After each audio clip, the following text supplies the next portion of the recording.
Welcome to another live episode, Pound for Pound Box Report, episode 429. I am your host, Michael. Joining me so far, Gail from nyfights.com. What's going on, Gail? Hey, the duel will get it done. We got the day of reckoning ahead of us. Yeah, and what is a loaded card? So many fights that it would take us an entire hour and a half just to do a preview of each of those fights. So we're going to shorten to the four main fights on the card. Daniel from Four Boxing News and the Inscribable, he will be on with us shortly. For those who are new to Pound for Pound Box Report, Pound for Pound Box Report, live YouTube show, podcast, blog, site, etc., talking all things boxing. And I see Daniel is joining us right now. Let me go on. What's going on, Daniel? As I was saying, Hey, Pound for Pound Boxing Report, for those who are new to us, live YouTube show, podcast, blog, site, etc., talking all things boxing. The motto is when boxing is good, we will talk about it. When it's bad, we will talk about it. Bottom line, if it concerns the sweet science, it will get discussed. If you want to find out any and all information about Pound for Pound Box Report, the site is the place to go to, p4pboxreport.com.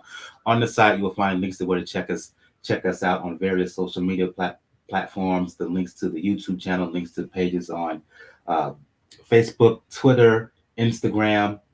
I'm not sure if we're still on Tumblr. We may probably are, but I don't check that out much. So for now, YouTube, Twitter, IG. Also links to where to check out the show on various podcast platforms, be it Spotify, be it Anchor, be it Google Podcasts for the time being, because as a lot of folks know, Google Podcasts that will discontinue April of next year. Mainly wherever you listen to your favorite podcast, you should be able to find Pound for Pound Box Report.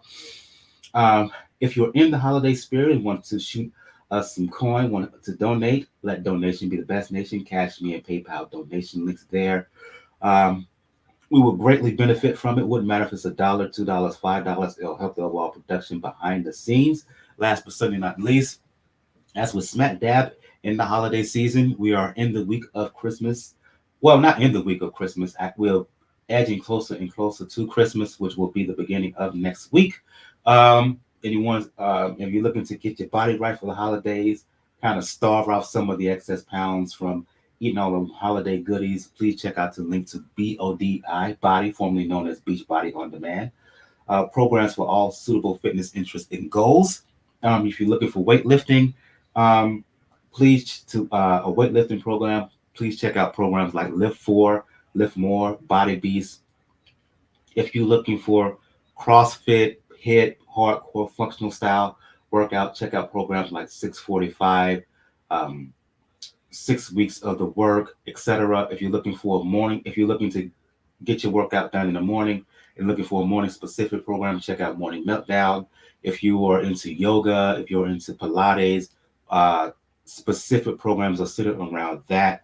The P90X 123 series is still there. If you're looking for a boxing specific program, please check out 10 Rounds, 6 week program, 3 days of boxing based cardio, 2 days of resistance work. Also, the sample workouts for the upcoming program, Chop Wood, Carry Water, and Dig Deeper, which is another weightlifting specific program. Or at the very least, take advantage of the 14-day free trial. That is for 14 days. You get free access to any and all programs. You get free access to any and all programs on Beachbody On Demand. And right now, currently running through the end of the year, there's a special deal where you get 50% out off should you decide to sign in for Body. So take advantage of that as well. Let's get things going this evening. Always begin the show with ladies first and end the show with ladies first. So that being the standard, we're going to you, Gail. Um, Talk about the big fight of the week. We previewed it last week in great detail, at least what I consider the biggest fight of the week, the most significant fight of this past week. Flyweight unification showdown between Sonny Edwards, Jessie Bam Rodriguez. I had said that I felt that Sonny was going to give Bam all that he could handle, and it proved to be the case. But in the end, Bam was just too much, right? Sonny hurt his eye in the second round, turned out to be a fractured orbital bone in the left eye, I believe it was.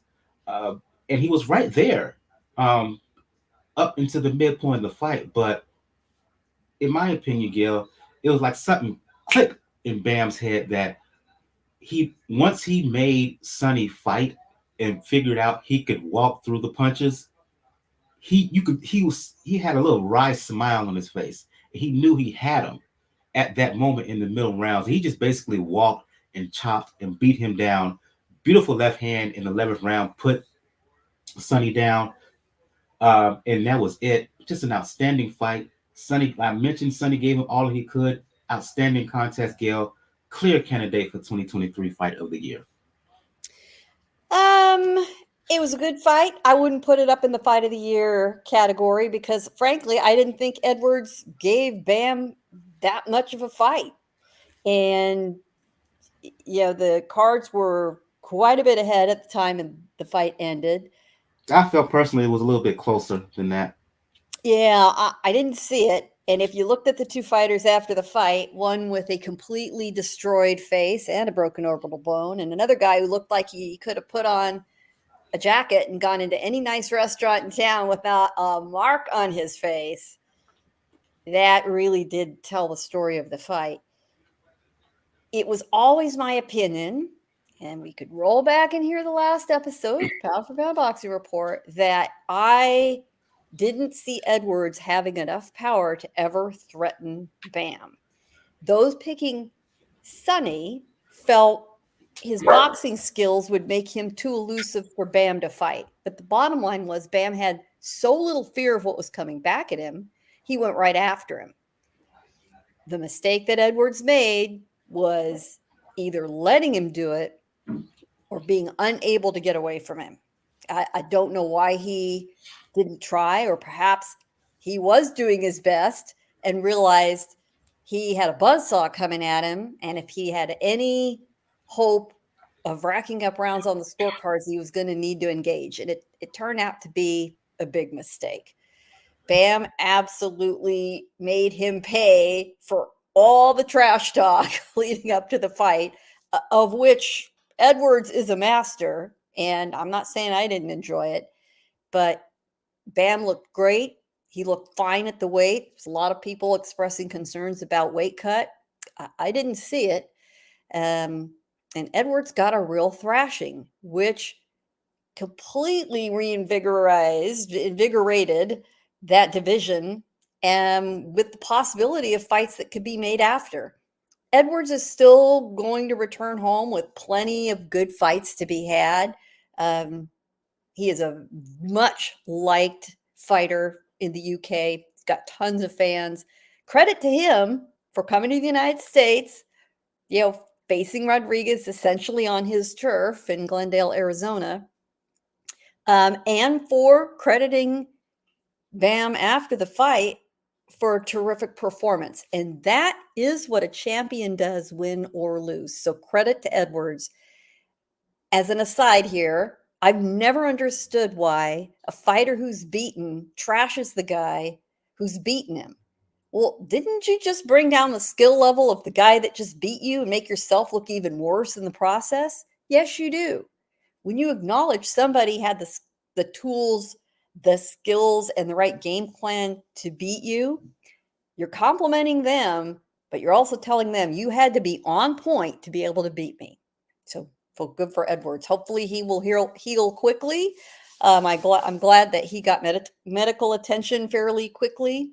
And I did like the signs of sportsmanship right after the fight. Very nicely done. We'll talk about the future of both in a little bit, specifically Bam. But I wanted to bring Daniel into the conversation. Your thoughts on the Bam stoppage over Sonny?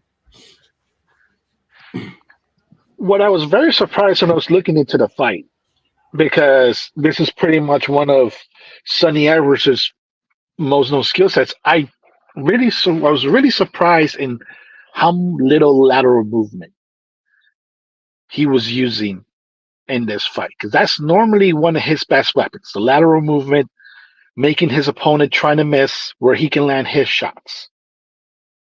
But Bam, he used his height advantage, he used his reach advantage, a 7-inch reach advantage, to pretty much pop Edwards to a point where I don't think he took that out of him.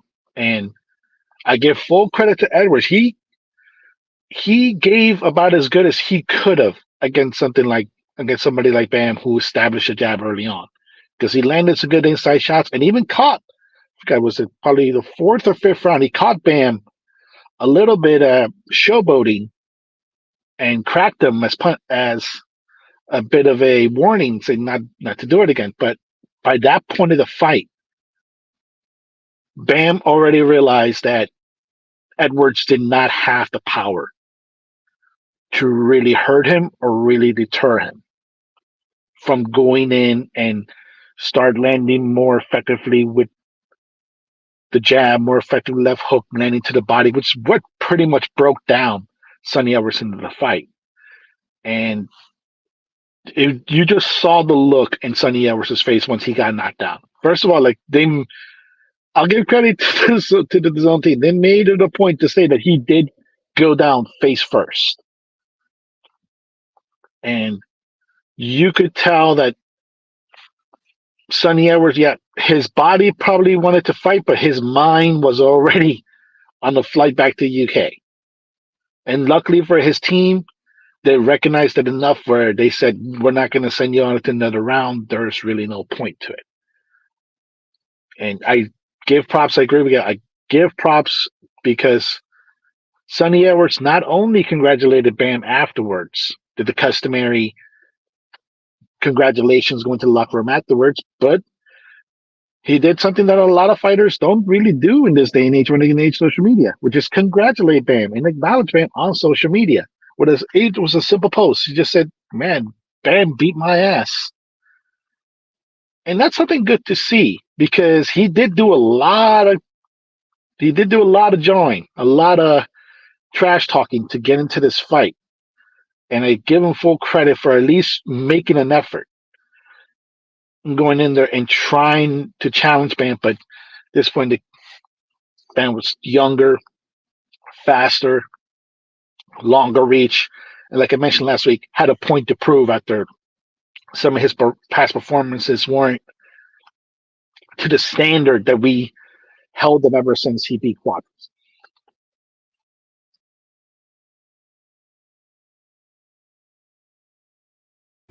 Sorry, I was on mute. Indeed, future here for both men. I think for Edwards took a lot of punishment here, but I think he can bounce back. I think he can win another world title, at flyweight. It'll be interesting to see what Hearn has planned for him in 2024 in terms of Bam Rodriguez. He said before the fight that this would be his last contest at 112 pounds. He planned to move up to 115. And afterward, he said his target is Gallo Estrada, Juan Francisco Estrada, two division unified champion, current WBC belt holder at 115. Bam said he wants to get that WBC junior bantamweight title back. Estrada was at ringside in Arizona. Reports are that he said that he told local media outlets that he was not impressed by what he saw. I'm like, okay, it seems like Bam and Hearn have a concerted effort to make that fight happen. If Estrada's not impressed and he thinks he can do better, let's make the fight for 2024. Going back to you, Gail, all signs is that is the plan for Hearn. He wants it. Bam wants it. Let's hope it happens. Well, by Estrada saying that, firing a little shot across the youngster's bow, it means he's going to play hard to get. And if Eddie Hearn wants him to step up and face Bam, it's going to cost him. So we'll see what the negotiations hold. For those who have brought up Roman Gonzalez's name, you can stop right now. That's never going to happen. Both Bam Rodriguez and Roman Gonzalez, aka Chocolatito, are both promoted or co-promoted by Taiken Promotions out of Japan. The CEO, Mr. Honda, who's possibly the single most respected man in boxing. There is nobody that has a bad word to say about Mr. Honda. He does not like his fighters to face each other. At all costs, he will prevent it if he can, unless it's the only viable fight out there. And there are options. So it's a good changing of the guard fight. It's an extremely makeable fight in the southwestern United States, or for that matter, in Mexico, if Bam is that bold. And when you're talking the lower weight divisions, that's a consideration. It isn't an automatic that a lower weight division fight, even at the highest levels, will attract the fans. Us hardcores, we love this stuff. Absolutely love it. But the general fan base, it's got to be a very, very big name for anybody much under lightweight, to make it a viable fight and bring in the kind of money that I think El Gallo is going to ask for. Well, he better actually do something. He better do something. This is the same Gallo who priced himself out of a potential unification bout with Ioka that was in the works for later on this year. He ain't in that kind of position. He ain't get that kind of pull where he can just sit on high and make these outrageous demands. Well, let's remember, El Gallo is getting toward the end of his career. He's not a youngster. And, he may feel, unless it's really worth my time and my effort, I'm good. I've done plenty. So I believe he's not that far from hitting. He's in his late 30s for sure. I don't know if he's close to hitting 40 just yet or not. And I'm going to check that for all y'all just to see. But that, that has a little to do with it. He has certainly, more than established his career reputation. And I don't see an age on him. I'll check it again. But it really does need to be a fight worth his time. So I get that. But it has been more than a year now since he faced Chocolatito at that very same arena, as a matter of fact, last December. We will see. It would be a fascinating matchup on paper if Gallo Estrada is at his best, if he's on his A game. He would give Bam all that he could handle.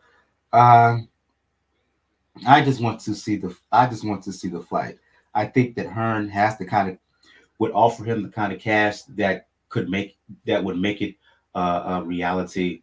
I understand your point about Juan Francisco Estrada essentially one last big payday before he calls it a career, but being so selective, folks will pass you by, and if you demand too much, Hearn will have no problem taking Rodriguez elsewhere because Bam, pretty evident here, he's becoming the face outside of Inoue. He's arguably the next guy, one of the big faces of the lower weight divisions. In a certain context, he has surpassed Estrada. He is surpassing Chocolatito, right? Matchroom has plans on making him the star of stars, the next Michael Carbajal, if you will, of the lower weights. The same popularity that Carbajal had in, let's just say, early 90s and whatnot. I think you put it in the chat, Gail. He's just 33. He seems like he's 10 years older because he's been around for so long. I get it. But yeah, 33, not that old. So yeah, you make that fight, man. Yeah, that if it was like 30, if it was like 36, 37, 38, I get it, but not enough 33. Yeah, that would be a little bit different. Well, and part of it is, as you mentioned, he has 47 professional fights, and he is 10 years older than Bam Rodriguez. But sometimes the guys made, the money they want to make. They fought everyone they want to fight. And there they are, frustrating us. I think that what we'll find here in the next few years, once there is this changing of the guard, should it continue to occur, is that most of BAM's biggest fights are going to be with opponents in Japan. And there's tremendous money and interest there, huge fan base there. That'd be a little bit disappointing for a lot of American fans who might like to go see him. But it is an uphill climb that we've got to recognize with the smaller weight divisions. Saying he's going to be the next Michael Carvajal, I think, is a very setting expectations so high that I think you set yourself up for disappointment. So let's see how he does. But he certainly, with performances like he had last Saturday, that will make it happen. Listen, if they don't go the route of Estrada because of Estrada demanding too much, with Nakatani recently going up to 118, I think he's set to fight the WBC champion in February. I could easily see this time next year a Nakatani BAM fight at 118 pounds. Just saying. Oh, I agree. His biggest competition, once we have this passing of the torch, it is going to be with the highest level Japanese fighters. Let's move on because we have so many fights to recap, and honestly, so many fights to preview. It's not going to be much news to talk about. There was a development that happened today regarding Jermell Charlo. Pretty nasty incident. Don't know because of the sensitive nature whether I want to discuss it here, but let's move on to recap the rest of these fights that took place this past weekend. And I had a lot of expectations, Daniel, for Shadasia Green heading into her contest. Well, no. That's before that. I'm going back to you, Gail. On the undercard here, you had MJ Akhmadaliev, 6-round stoppage over Kevin Gonzalez. MJ got off to a little bit of a slow start in the first round, but once he got the motor running, got himself a good sweat in that opening round, he basically took over and stopped him. The key question for me is, yes, he looked good in this fight. He says he wants the belt back. For that to happen, he wants the winner of Inoue and Tapalas. I know it's wrong to presume, but the assumption by many boxing fans is that Inoue is going to beat Tapalas on this 26th of December. Let's just say that happens. Based on what we've seen from Akhmadaliev up to this point of his career, what chances do you give him in a potential match with the monster? So let us put this context around my answer.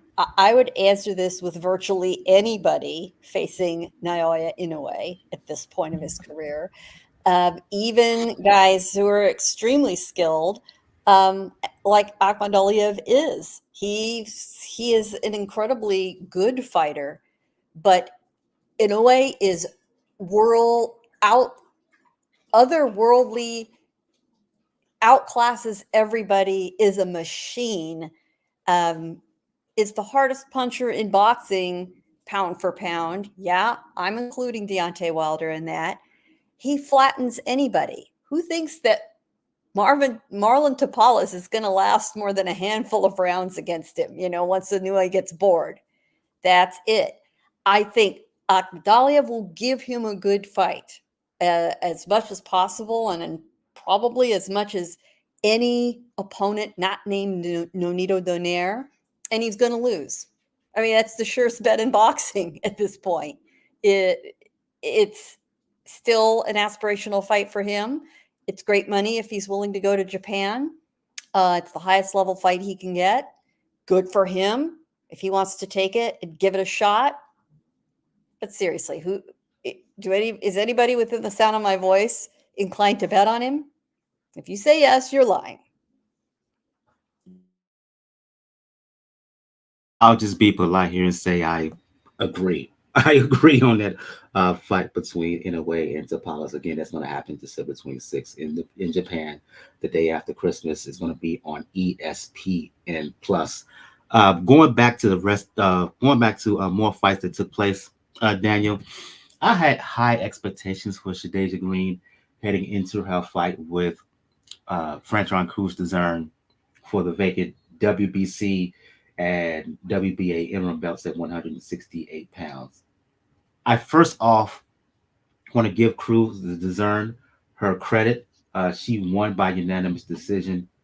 Her experience played a big role in her win. On the other hand, Daniel, Green, she seemed it was like she was frozen by the moment. Uh, the entire fight, it seemed like her feet was stuck in mud. Let me put this the better way. The moment got to her because, in spite of the fact that Crews-Dezurn was rugged and determined and in her face, and she, as the fight went along, she did a good job of using angles, counterpunching, and whatnot. There were moments where Crews-Dezurn was right there to get hit, and Green was gun shy. She didn't let the punches go. She didn't punch enough. Uh, she didn't follow up enough with the jab. Give Crews-Dezurn credit for the win, but I was very, very disappointed in the performance of Shadasia Green. Your thoughts? It's a combination of both to me. It's a combination of Shadasia Green seeing the spotlight that she was in for the first time against a world caliber fighter, knowing that another fight and another big payday was on the line with the victory, but also at the same time, give full credit to Crews-Dezurn. She used her skill set, she used her ability to counter, and she used her ring generalship to make sure that Shadasia Green never really established a jab and never really got comfortable being the counterpuncher in the fight. And that's probably one of the main flaws that you always see with fighters that are, for lack of a better term, knockout artists, which for the most part Shadasia Green is. When you're that type of fighter, a lot of times you don't focus on fighting in the back foot because you're way too used to coming forward, leading with your punch, and getting the knockout, having the other fighter be on the back foot. Chris has earned extra years of experience, knew how to take that skill set away from Shadasia Green. Now, is this a situation where if Shadasia Green, if the moment didn't get to her, it probably would win? More than likely, yes. Because even though I give full credit to Crews-Dezurn, she did win the fight. It wasn't a blow away points domination. It was a pretty close fight, but she did enough to get the victory. And now she's the one that's going to get the big payday with Savannah Marshall coming up. And as far as when it comes to Shadasia Green, now's the time you need to sit down and you need to really focus because I think her team knows, and I think she knows she did let a good opportunity get away because you beat Crews-Dezurn, you go on to fight Marshall, and what's right after Marshall? Clarissa. And now she has to go and rebuild it all over again because luckily she's young enough where she can do it physically. Mentally is going to be the other factor because you saw how she reacted when they announced that Crews-Dezurn won. Like, well, a little bit dejected, but didn't really protest much. Losses like that can break some fighters, can break people that are used to winning in spectacular fashion. But Shadasia Green's team need to sit down. They need to let just take this one on the chin, just admit the moment got to you, but now you see what the moment is. Next opportunity comes up, there's no excuse for you to not to be fully focused on this fight. But now we get to look forward to Crews-Dezurn versus Savannah Marshall, which is an interesting fight to say the least. Follow up. Well, you hope that Shadasia Green has the mental strength, the mental fortitude to recover. My question is, will she get another opportunity like this? Because everybody viewed her as a threat coming in. I think she's still a good fighter. Uh, if presented with the opportunity, I don't know if Franchon Cruz will fight her again. I don't know if Savannah Marshall will um, entertain defending the titles against her. Uh, a loss, this kind of loss, is not only disappointing to her, but it sets her career back to the point where I don't know if it's going to be tougher to get a world title fight this time. It really is. In terms of Crews-Dezurn, you mentioned Savannah Marshall, who beat Crews-Dezurn in June, this past June. According to sanctioning body rules and obligations, she's supposed to get a rematch, Daniel. My question is, can she beat her in a rematch? Based on what I've seen in the first fight and based on what I've seen in this fight against Green, I doubt it. I think Marshall beats her again. Yeah, like I said, it's an interesting fight in the fact that they've already fought before. So Crews-Dezurn knows now what to expect when it comes to Savannah Marshall. But on the other side, Savannah Marshall has a confidence of knowing that she beat Crews-Dezurn before. So it's easier to plan knowing what you did got you the victory the first time. And like I said, more likely win again.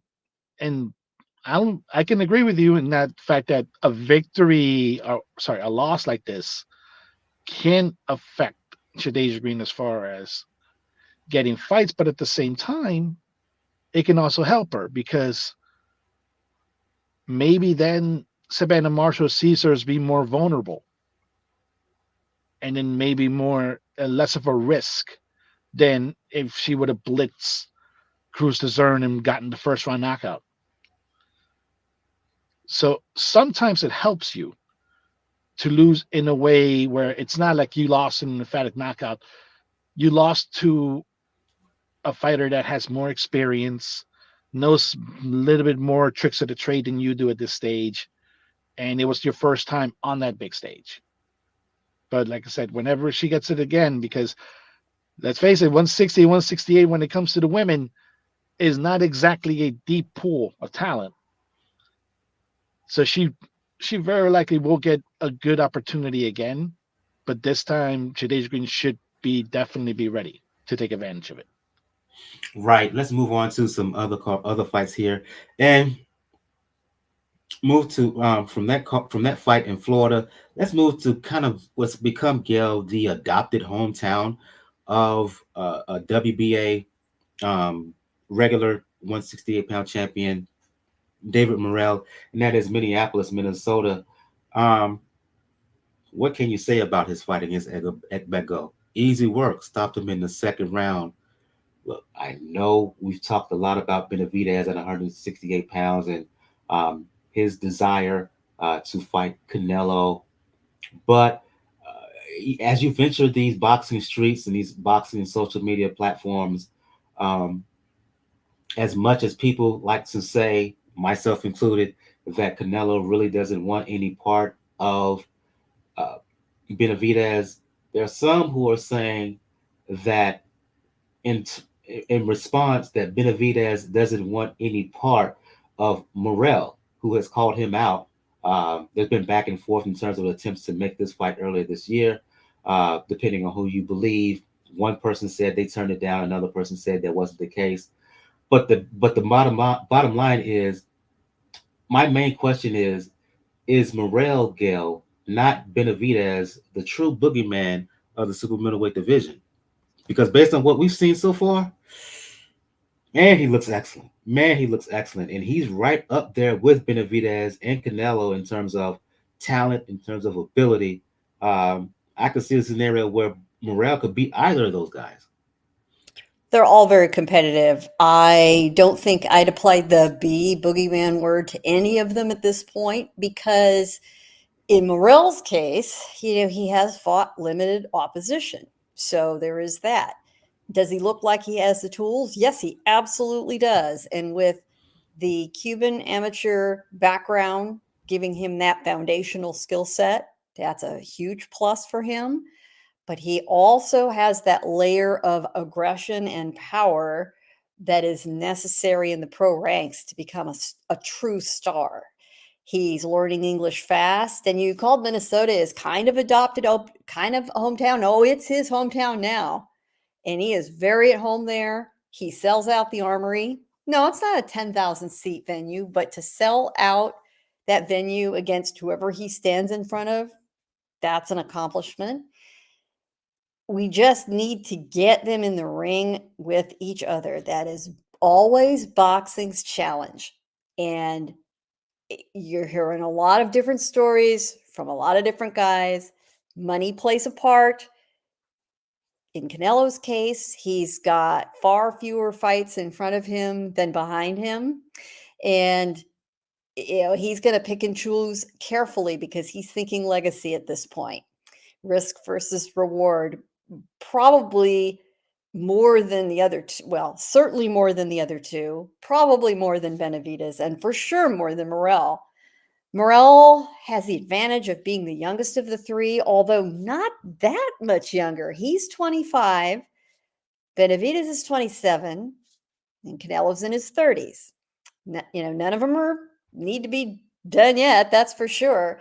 So Morrell's got a little time on his side. It'd be smart for him, to take the best available guy, keep lining them up, knocking them down, keep building the fan base. A lot of these big fights we're talking about so far in the show, we think these guys are all major worldwide stars.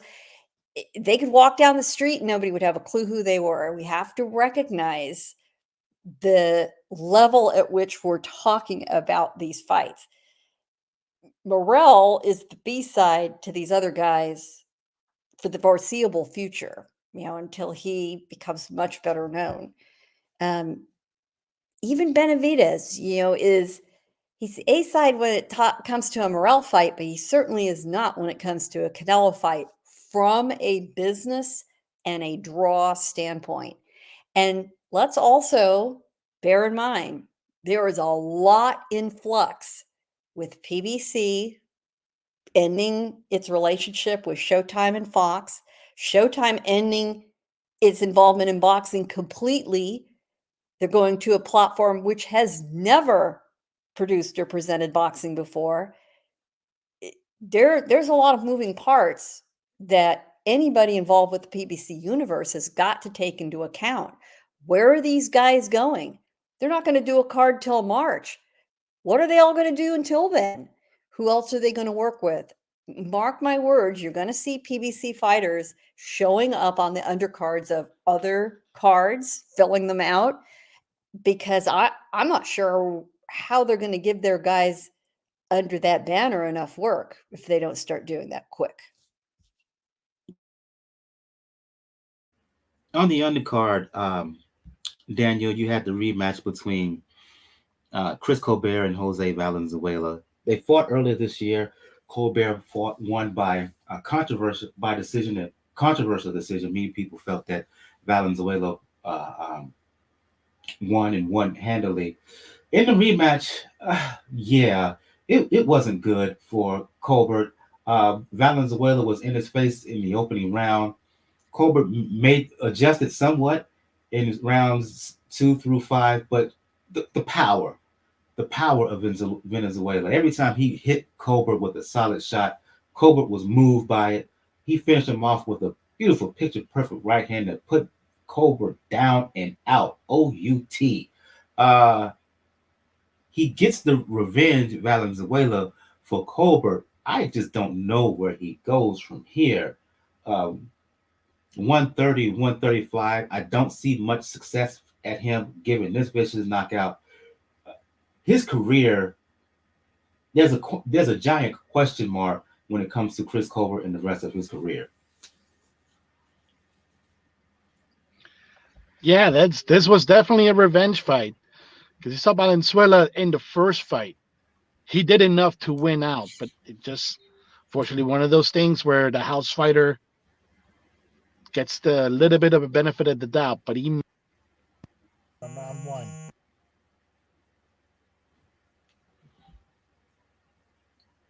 You went out. You went out on us, Daniel. Can you still hear us? I think we have some technical issues with Daniel. Could you continue the discussion about the rematch between Valenzuela and Colbert? Yeah, let's pick it up with Colbert. Colbert looks like he's going to need to move down to 130. A lot of people in 135 that are, going to be a very hard hill for him to climb. But it is a painful thing to say that a fighter as talented and still as young as Chris Colbert, is staring ahead at maybe his career ending much sooner than he thought it was going to. He and his team are going to have a very serious discussion. One loss, shouldn't be a deal breaker or fatal to anyone's career, but that was a beating and a half. And I hope there is no lasting damage to Chris Colbert. That it was that bad. Valenzuela was out for complete. That is as wicked a revenge rematch beating as I've seen in a long, long time. Valenzuela was very angry about the outcome of the fight. He was not going to let it go to the judges. No way. And Colbert just didn't have the tools to keep him off him. I mean, he was knocked down in the first round. Honestly, I'm surprised he even survived that round, much less 3 or 4 more rounds. And I was having a discussion about this fight with Sergio Mora. And, the way I described it to him was, it would have been so much better for Colbert if actually he had just had a vicious one-hitter quitter knockout in the first round. Instead, Valenzuela did the equivalent of tying Colbert to the bumper of a truck and dragging him down a bumpy, rocky dirt road. It was that bad. Valenzuela certainly sets himself up for some interesting fights. Who wouldn't want to see him against anybody? It's going to be entertaining and action-packed. It also proves that here's a young man with 2 losses. Let's bear in mind, he had an early loss that was sort of an outlier or very, very start of his career.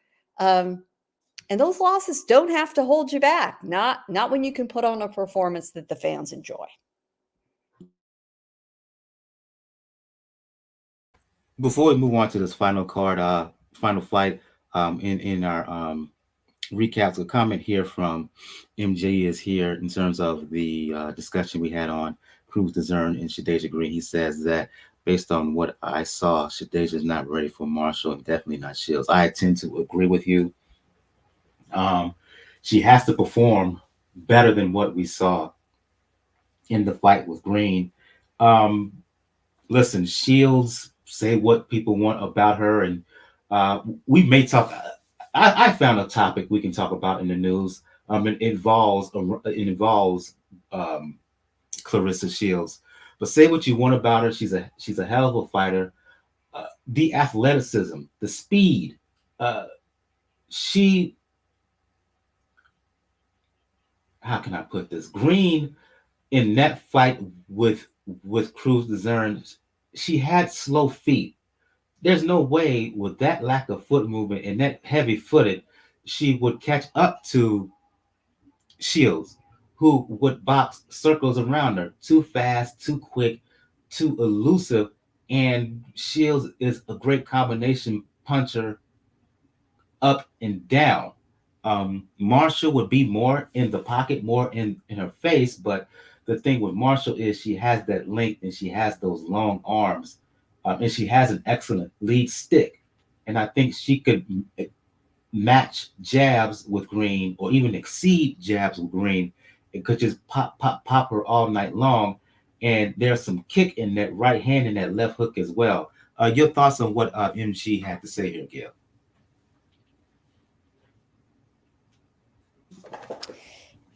You can have all the tools in the world. You can have a hammer for a hand, but if you can't get the tool in your hand and use it because your opponent is preventing you from getting a grip on that tool, you're in for a long night. And that's what happened to Shadasia. She is an impressive, fearsome power puncher.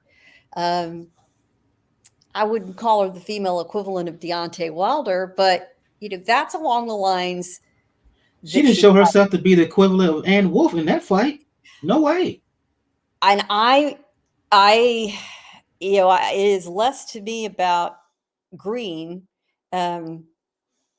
not meeting the moment or whatever criticism you want to leverage against her. Franchon Crews-Dezurn and Barry Hunter, her trainer, along with her husband, Glenn Dezurn, who put the game plan together, knew exactly what they were doing. Crews-Dezurn's conditioning is excellent. She made it a volume punching fight. She knew she could outwork Green, if not outland her. And she didn't give her the space to let a shot go. That's smart thinking. That's ring generalship. There's a little bit of a risk there because if you miscalculate, you're within range. But Franchon is tough. She's been in with a lot of good punchers, especially in those weight divisions for women. And she knew she could do it. And that was absolutely ideal game plan. The problem was Green and her team did not have a plan B at all. They did not know what to do with this version of Franchon Crews-Dezurn coming at her, crowding her, leaning on her, relentlessly letting shots go. You're in the position where, you can't get the distance to leverage a fully extended power punch. You have got to figure out a way to get control of the ring back. You have to figure out another way to get at your opponent. And why they didn't realize this was a possibility and plan for it, I'm not sure. That may go, to the, a failure on the team strategy of Team Green. But this will teach her a lot. It was Franchon Crews-Dezurn who said it in the ring herself. You learn more from your losses than your wins. Green should take that to heart. She is still somebody that people are interested in. She's developed a fan base on the East Coast. And in those divisions, as you pointed out, the upper weight divisions for the women, there isn't a lot of elite talent. So she's going to get every opportunity there is out there, frankly, by default. There's no way Green beats Savannah Marshall unless she learns a lot more and gains a lot more experience. Rematches are really hard. In general, they tilt toward the person who won them the first time, and Marshall is only getting better and better. Still, it's a good matchup. It's two women with titles. It's a fight we want to see. It is absolutely the best option they both have until we see perhaps some new talent maybe coming out of the Olympic Games in Paris. We'll see. Last fight we're going to recap here. Look, I was doing a little bit of hating on it because I didn't see why.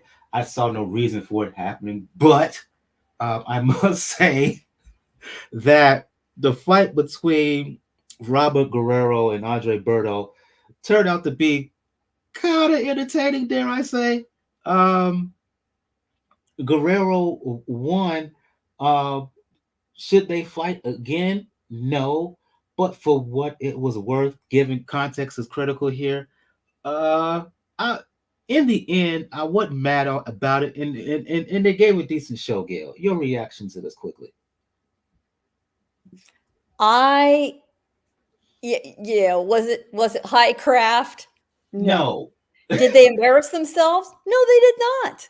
They gave it all, and that's all you can ask for. They absolutely did. It was a little bit of a repeat of the first fight, Guerrero won the first fight. He won the second fight. Let's say this. First of all, Berto hasn't had a fight in 5 years. Guerrero has been a little more active, but has basically had a fight a year in the last few years. Nevertheless, these guys, both 40, right, came in pretty damn close to the welterweight limit. That's impressive. Their original divisions, right? They didn't do it, 20 pounds heavier. They did have a catch weight. They added an extra pound, 148. Credit to them. They came in shape.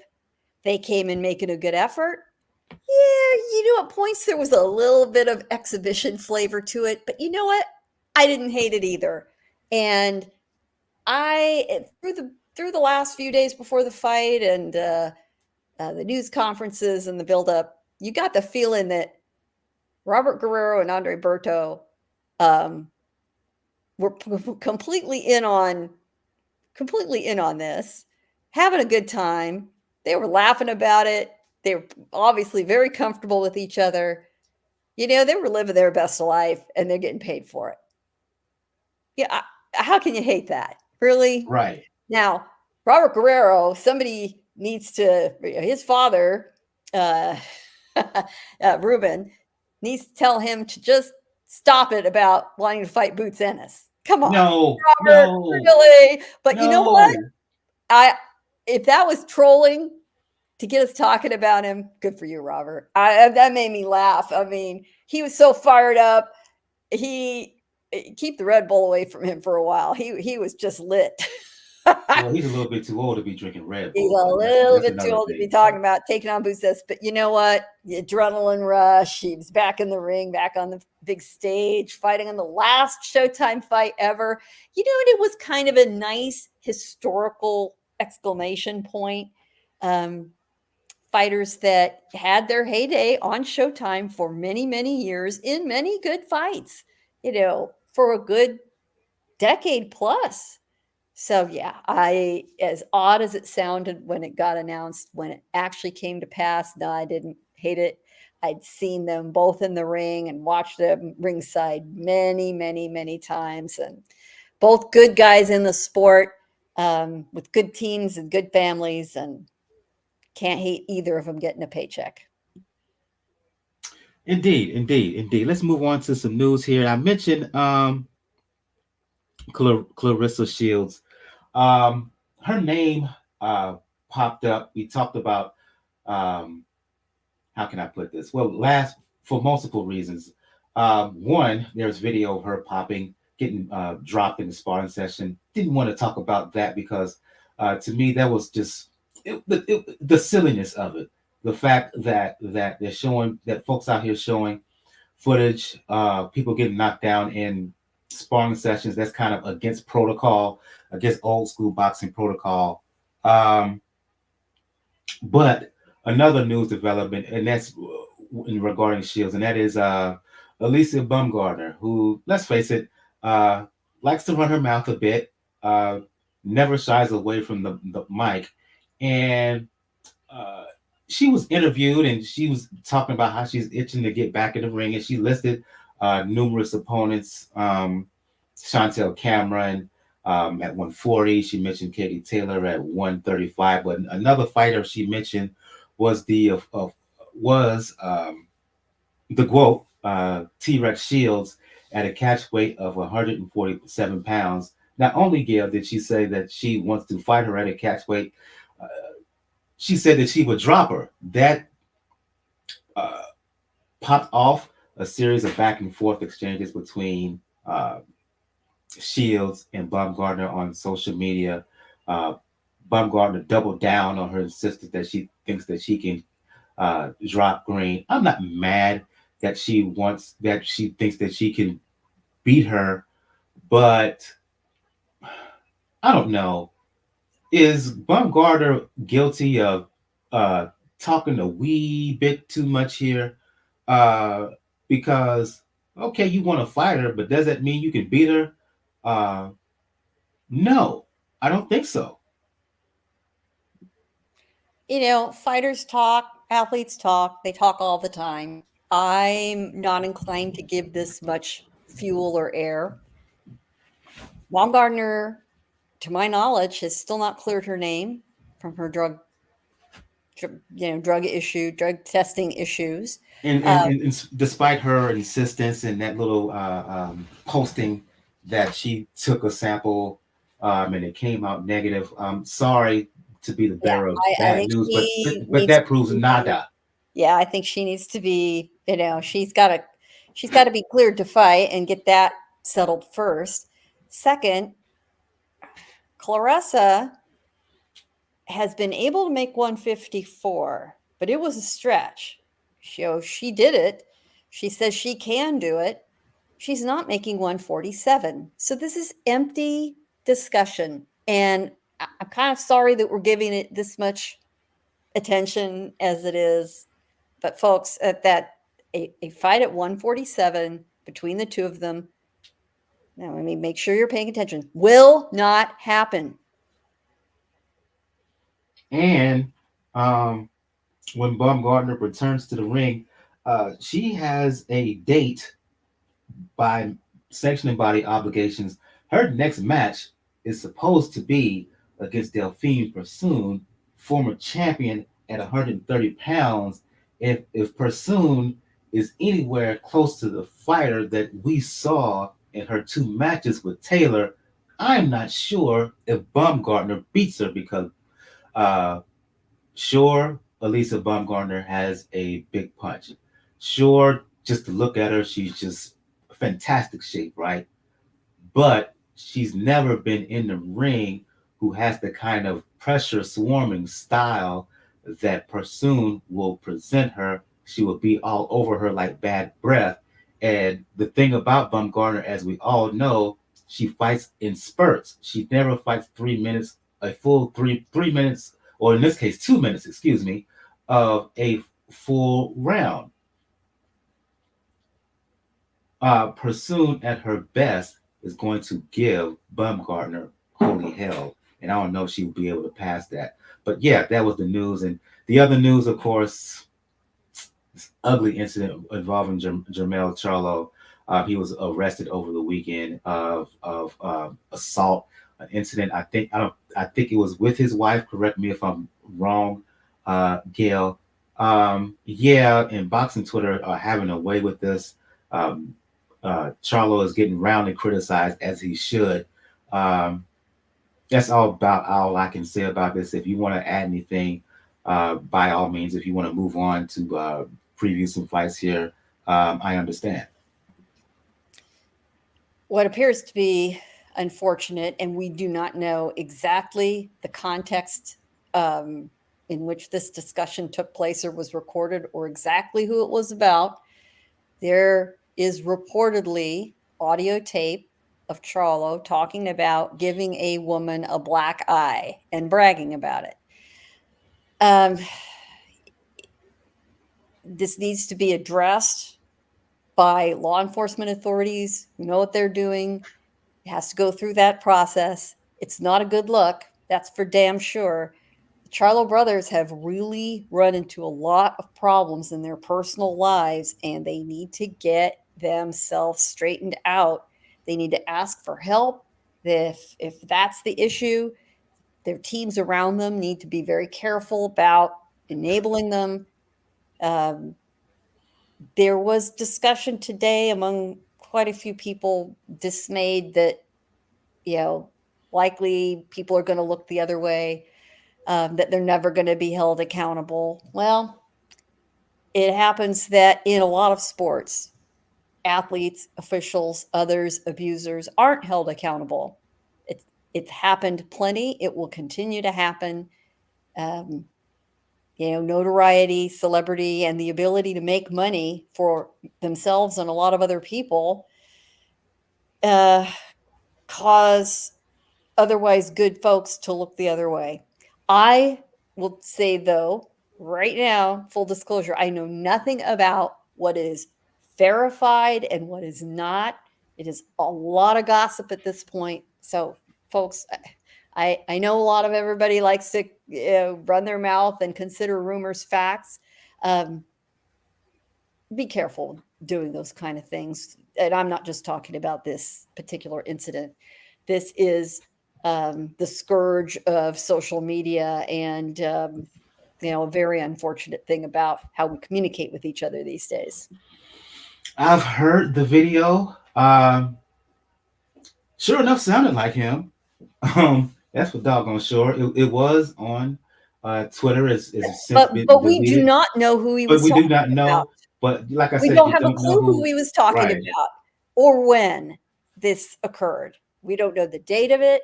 We don't know, who's involved. Yes, we hear him running his mouth, and a lot of assumptions were made. Now, I'm not making any excuses for Jermel Charlo whatsoever. Whatever he described, if it was a real incident and not just, some, you know, trash talk out of thin air, it's reprehensible stuff. But why are we all assuming we know what the context was? We don't. But clearly he's got some serious problems going on. Your quick word on this, Daniel. I only heard bits and pieces of it, but it's just bad. Like, yeah, granted, we live in the age of AI where you can develop a good AI voice to manipulate to have somebody sound like another person. But if that call is real and those statements means real, there's no going back for him. None whatsoever. And it's just a situation that unfortunately it leaves a bad taste in my mouth because we see it. We see it with top fighters all the time. We see it with Floyd Mayweather. We saw it with Tank. And unfortunately, the bad part about it is I have the feeling that even if this is true, that he'll simply, like I said, there'll be enough defenders of him where he'll simply skate by. He'll probably face a slap in the wrist, and they'll try to continue as it didn't happen. But it has to stop at a certain point. And but that's like I said, that's if this call is real, because like I said, this is the age of the AI bots. We don't know if that's his. We don't know if fully if that's his real voice. If it is, there's no incentive to talk about any future with him at all. I tend to agree 100%. Um, and that's all I'm gonna say about that because if it's true, he should be done. He should be done from the sport. But if it's not, if that is AI, if that is a bot um, working shenanigans, shame on that person or persons. Let's move and get to previewing these fights because this episode is running a little bit lengthy. Well, no, actually, we were actually pretty much on time. Um, let's get to the big card here in Saudi Arabia, and let's start kind of low to top, right? Uh, Dmitry Bivol, um, Daniel, uh, makes his long-awaited return to the ring. I don't think he's fought since what November of last year when he beat Zerto. Fighting Lyndon Arthur, who most people know for his two fights with um, Anthony Yard. First time he won by surprising decision. Second in the rematch, Yard blitzed him in four. Arthur is tall. He has a decent jab, right? But that doesn't mean that he's on the level of a Bivol. I don't worry about ring rust when it comes to Bivol. Um, he could be. He don't have to be on his A game to win this, Daniel. I think too much movement, too much speed, too much skill and dexterity in when it comes to Bivol. Sure, Arthur could beat him, could catch him with a decent punch. Anybody can lose, right? Nothing is guaranteed, but but I make Bivol the significant favorite here.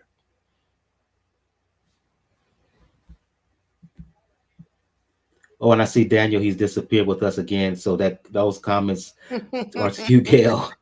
Yeah, I mean, this is going to rescue Bivol's 2023. After that spectacular performance against Canelo Alvarez, this serves to get him back in the ring, get him back in front of the fans, make sure that he doesn't completely get paralyzed with ring rust. When you're in this kind of a position, waiting for opponents, and it's no secret he's waiting around for Artur Beterbiev. In between, you've just got to get back in the ring with, as they say, the next best available. Those aren't always the opponents we hope they would fight, but it is far better he fight a Lyndon Arthur than he doesn't. And Arthur will give a good accounting of himself. Zero chance to win. Bivol is far too skilled. He can play with them like a cat plays with a mouse for 12 rounds if he wants to. What will be interesting is to see whether he wants to try to stop him or whether he just wants to put rounds in. Not sure which version of him will show up. When that will make for an interesting question to be answered. And I'm a Bivol fan. I make no secret of it. I'm glad to see him in the ring, even under these circumstances. And it was a good fight to add to this card. Yeah, you don't want to put yourself. You don't want to be one of those fighters who, where have you been? Milk carton variety boxer, right? He needs to get active. I know he's been disappointed for the lack of attention post the win over Canelo, but you're talking Canelo. He's the biggest star in the game. Um, Even when you win, you don't get full credit in a certain perspective, and that's what has happened to him. The fight for him is with Bertobiev, and we can hope that we hope that will happen in 2024. The next fight, and Ricky T. Mentioned it during the show. I want to shout out to Ricky and MG for their comments and questions. If you've not done so, please make sure you hit that like button. I'm going to feature it here. He says Dubois versus Miller will be a good fight Saturday. He's talking about heavyweight contest between Jarell, Big Baby Miller, Daniel Dubois. Last time fans remember Dubois, the stoppage loss to Usyk. Of course, there was a bit of a controversial moment to many where Dubois put Usyk down. It was ruled a low blow, but a lot of people felt it was a legit shot. But Usyk got up and stopped Dubois in the eighth. What can you say about Big Baby? He talks a lot, and he's been running his mouth quite a bit, whether it's at Dubois, whether it's at Anthony Joshua. It can be annoying, and the hypocrisy of it all, given how he is the guy with the multiple drug tests and multiple drug suspensions. Be that as it may, Dubois has said he's going to make Miller quit. I don't think so, Gail. Say what you want about Big Baby and the fact that he has that excessive girth, but he uses that girth to his advantage. He's nonstop. He's in his face. He's in your face. It's because of that size, and I think that he uses to bully guys, to overwhelm guys, to out physical guys, and I think it helps him take the punch, right? And we all know that Dubois doesn't have the greatest chin, and when he has faced adversity, he has given it up. And I think that's going to be the case here. I think that Big Baby is going to swarm him with punches and bunches, going to be in his face all night long. And the question is, can Dubois take it? We will see. We are going to see. Miller appears to be in pretty good shape. Yeah, he's running his mouth. Eddie Hearn absolutely loves it. Miller's helping sell this card, sell the fight. He's whipping people up. He's the American Derek Chisora as far as Eddie Hearn is concerned. And between Eddie and Big Baby, they seem to be having the best time of everybody in Riyadh. So there's that. Dubois has got to be motivated, though, to prove that he really was robbed against Usyk, that he deserved to get that win. He firmly believes it. His fans firmly believe it. And I've seen him leaning into this fight promotion with Miller.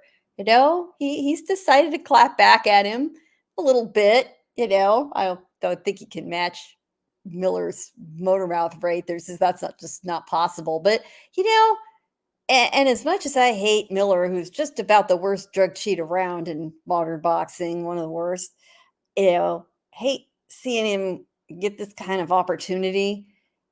But it is an interesting matchup. Miller has, not really been in front of fans in a long, long time. Yes, he's had fights since he got popped. 2 of his last 3 fights were not in the United States. They were way away from the cameras. He did get a nice paycheck in Dubai to beat up Lucas Brown. I'm not sure what that proves.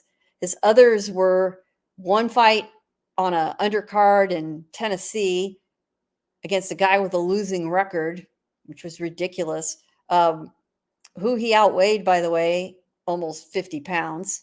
And then a absolutely anonymous fight in Buenos Aires a year ago. So what is the current version of Jarell Miller? Mainly he has stayed busy as a sparring partner in the camp of Tyson Fury. And he's got a lot of pals out of that camp. He wants to get back in. I think among all the heavyweight undercard fights that do not involve Anthony Joshua or Deontay Wilder, this is probably the most intriguing and potentially the most entertaining. We'll see. Also on the card, the return of the Bomb Squad, the Bronze Bomber, Deontay Wilder. He hasn't fought since last October. 1 round shot, 1 round, one hitter quitter style over Hellenius. Returns to face Joseph Parker, right? And convince me, Gail, that Wilder is not going to stretch Parker out and do so early, because that's the only thing I see when I put this fight in my mind. I am going to refuse to take that assignment because I couldn't complete it. There's no way. And, maybe Wilder decides he's going to go a few rounds with Parker. Again, to get rounds in. That is really my only concern with Wilder is ring rust. He has fought 1 round in the last 2 years. That's it. But if you've seen any of the media workouts, if you've seen any video on Deontay, first of all, he appears mentally to be in a good place. And that's great to see. That really is good to see. This seems to be the pre-conspiracy theory angry Deontay Wilder has returned. That's nothing but good for boxing. He appears to be in phenomenally good shape. Interesting, in looking at Parker media workout earlier today in Riyadh, he looks really big, really bulky. I'm wondering if he thinks that's going to help him should he get caught with a big shot from the Bronze Bomber. I don't know. No, it will not. I don't think so. I mean, if Joseph Parker can be taken down by Joe Joyce, I think that tells us the writing's on the wall. And the truth is, we all know Wilder has that eraser. It is a God-given, talent to be able to punch like that. You cannot teach that to somebody, and it is the ultimate equalizer, no matter who you are standing in front of.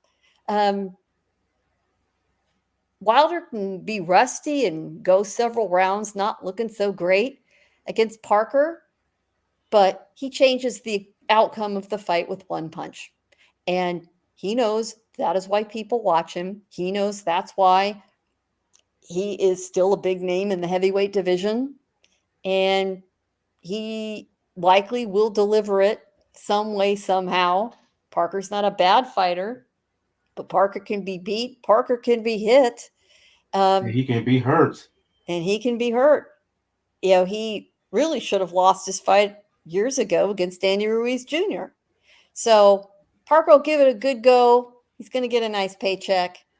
But Wilder knows what he needs to do, and he just needs to decide how he's going to go about doing it. And the last fight is, of course, Anthony Joshua fighting Otto Wallin. And I see Daniel's back with us. Get both of you into the discussion. I know there is on the table a fight between Joshua and Wilder set for March 9th, I believe, in Saudi Arabia. And I know it's the word is that they agreed to a 2-fight deal in 2024. However, and I should say also, additionally, I know that Joshua is the quote unquote favorite here, but Gail, Daniel, am I wrong in thinking that Wallin is a real live dog here, who has a chance to beat him and upset the apple cart? Well, not unless we're both wrong. I think Wallin has more than a good chance of winning this fight. And it isn't as much about skill as it is about mentality. Wallin is a confident, steady performer. He's prepared. He goes in absolutely believing he can win every time he steps in the ring. And let's remember, Wallin has only lost one fight in his career. And that fight, he came within a whisker of winning against a very damaged, bloody Tyson Fury. Had that fight been stopped, Wallin would have been the world champion. He looks like he is in a great place to do what he needs to do with Joshua. And he's facing a Joshua that most of us chatter about, seeing how mentally frail he is, that he's never really been right since the Klitschko fight. And certainly, had issues struggling in other fights, losing to Andy Ruiz, going through trainers, like a lot of people go through toilet paper. He's on his 4th trainer in 4 fights. None of this sets you up for success. He just seems so, mentally unfocused and uneasy, like he is in a place he doesn't want to be. Make no mistake, Otto Wallin has fought for this fight, has wanted this fight, in part brought on a new management team because he wasn't getting this fight. He wanted this fight. He finally got it. And he's one of these guys that he really does everything well. He doesn't do any one thing spectacularly well, but he has no serious deficiencies. He also has the benefit of just having gone 12 solid rounds against Murat Gassiev. And that was maybe not a thrill-a-minute performance, but it was a great performance. He had that fight under control. I think we're going to see very much the same thing. The danger is going to be this.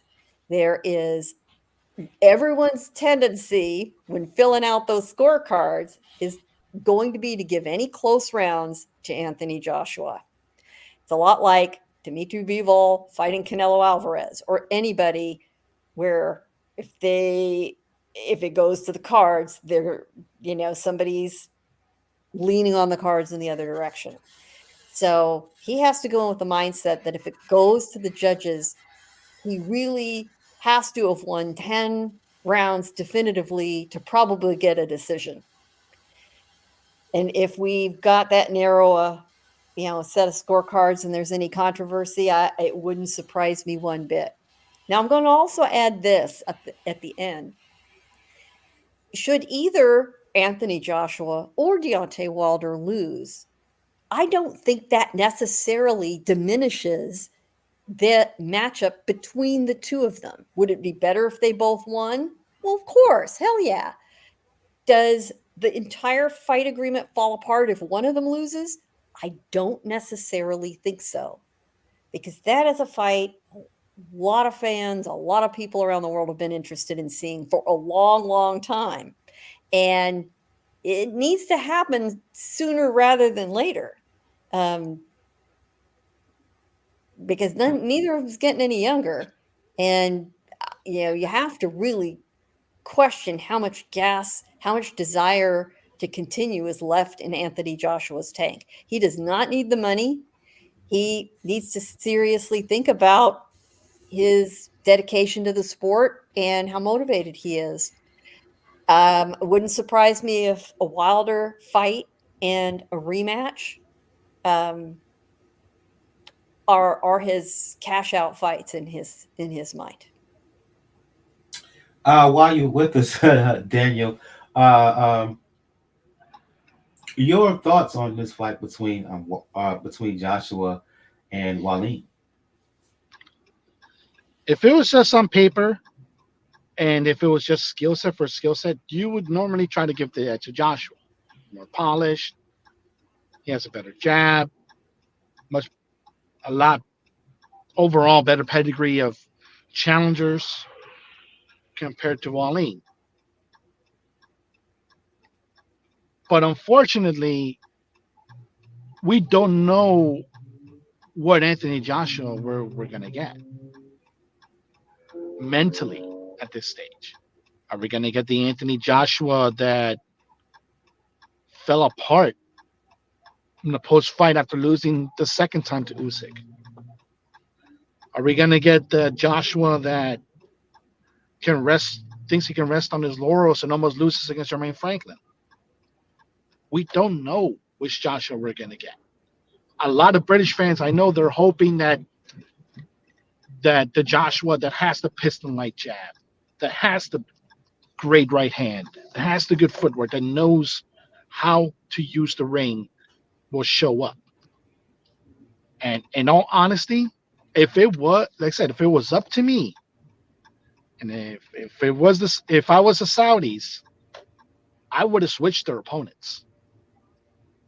Because with Wilder, he's already lost, and he's already lost by knockout. You're not damaging much if something happens when it comes to Joseph Parker. Him losing to somebody like Ala Wallin wouldn't be out of the question, but you always have that sleeper with Wilder. Parker is a lot more of a sure victory for Joshua at this stage, with just unfortunately how far Parker has gone through and how much he's regressed in his fights. Wallin is somebody that knows how to fight well. Like Gail put it pretty well. He's kind of like, he reminds me a bit of Danny Garcia, where he doesn't do one thing great, but he does everything well. And yet on top of that, a Wallin that knows perfectly well that he can't afford to give it to the judges because of. So, in that end, I would say it depends on the mentality. But I hear something in the background there, Daniel. Wait up, guys. And I think we're going to end things on that a weird note. I think Daniel's unfortunately preoccupied. Last word on this fight, Gil, and this entire card. I will say two things about the card in general. I understand why fighters are eager to do business with the Saudi government, because they've got a ton of money to throw at this stuff. They do not care whether they make a profit from the fights themselves. This is essentially advertising for the Kingdom of Saudi Arabia, for people to be tourists, for people to move there, for people to invest. This is one big commercial aimed primarily at people of means in Europe and the UK. So they're going to spend money on this stuff as long as they think it can suit those ends. They do happen to have a minister who is truly a boxing fan, apparently, fueling this. But the minute they aren't reaching those other goals, this money's going to be gone. So, do I blame the fighters? I really don't. I will say that one of the pluses for fans who are thinking about watching it, it is a pay-per-view, but a little bit of an inflation price rollback. It's $40. You could do a lot less. You could do worse for your pre-Christmas holiday entertainment than spending $40 to watch. Bear in mind, it's going to start fairly early in the U.S. For those of you on the East Coast, it starts at 11 a.m. on Saturday. For those of us on the West Coast, the coffee will be on as it starts at 8 a.m. But I will be up to watch. I think we're going to end things on that note. Um, for those who are checking us out on YouTube, again, make sure you hit that like and subscribe button. It will help the overall algorithms behind the scenes get us close to being monetized. I want to thank MG and Ricky for their comments. I'll go to, since we begin the show with ladies first, end the show with ladies first. Gail from nyfights.com. For those who want to talk the sweet science or anything else, let the folks know where they can find you. Well, you're going to read my work at nyfights.com, nyfights.com, and really it doesn't get any easier than that. And for Daniel, for those who want to talk boxing, for those who want to talk pro wrestling, professional wrestling, for those who want to talk the NBA, especially when it comes to the Miami Heat, you can check him and his stuff out at 4 Boxing News or the podcast, The Inscriber. You can check him out on the socials at Rawkuz, RAWKUZ 99. Again, that's RAWKUZ 99. For those who want to talk, boxing, boxing, music, fitness, you can do so on Twitter, because I refuse to call it X so long as you have to go on, log in by typing twitter.com. But you can check me out on Twitter, Brother JR, at Brother JR76. For those who want to talk boxing, music, fitness, and fragrance, including my regular scent of the day post, you can do so on TikTok and IG at Brother JRSC. Oh, shoot. One more fight. I forgot to mention it. Inoue and Tapalas, the day after Christmas, because I don't know when we'll be on next week. That happens the day after Christmas. Quick word on that, Gail. If you didn't, gonna have to be quick. You almost lost me. Inoue is gonna lay Tapalas out flat. Who are we kidding? Even if he's only in there 2 rounds, it's still worth waking up super early to see him on, of course, Boxing Day, December 26th. And I tend to agree. I have nothing more to add to that. Again, for those who want to talk boxing, music, fitness, you know what it is with me on Twitter, Brother JR76 there. For those who want to talk boxing, music, fitness, and fragrance, you can do so, Brother JRSC. On the next episode, it will be loaded with recaps. I just have to be honest. We will do a recap of Naoya Inoue and Marlon Tapalas. That's going to be for undisputed status at 122 pounds. And a recap of the Saudi Arabia card: Joshua Wallin, Deontay Wilder, Joseph Parker, Daniel Dubois versus Big Baby Miller, Bivol versus Lyndon Arthur. Also on that card, Jay Opetaye. I keep pronouncing his name wrong. My apologies. It was supposed to be a cruiserweight title defense, but he relinquished the belt after the IBF threatened to strip him. But still, he's going to fight Elizoro on that card. Philip Hergovich, Frank Sechez, they're all going to be fighting on that card. We'll try to recap as many bouts from that card as we can. So we would do a review of all of those fights, and we may preview the return of Virgil Ortiz, who's moving up to 154 pounds to fight Frank Lawson in a 12-round contest. On the undercard, O'Hara Davies is going to fight Ismael Barroso for the interim WBA belt at 140. Arnold Barbosa, he's going to fight, as well as Sergey Derevyanchenko. They're going to fight on the card of that. That card is going to be January 6th, excuse me, in Las Vegas on DAZN. So again, I want to thank everybody who joined us in the live chat. Ricky, MG, for Daniel for Boxing News and the Inscriber, for Gail of nyfights.com. This has been uh episode 429, excuse me, of Pound for Pound Box Report. Happy the holidays, and for those who celebrated, happy Kwanzaa. Uh, that's coming up. Happy Merry Christmas, happy holidays, happy Kwanzaa. For those, if we don't see you anytime before Christmas, again, episode 429, Pound for Pound Box Report. Everyone have a good one. Good night. And before I log off, lost another loss in the actor community. Um, Andre Brower. Many people remember him from Glory, um, um, all over television and film. One of my favorite actors. He passed away surprisingly at age 61. So I want to say rest in honor to him. Um, Again, episode 429, Pound for Pound Box Report. Happy holidays, Merry Christmas, Happy Kwanzaa. Everyone have a good evening and good night.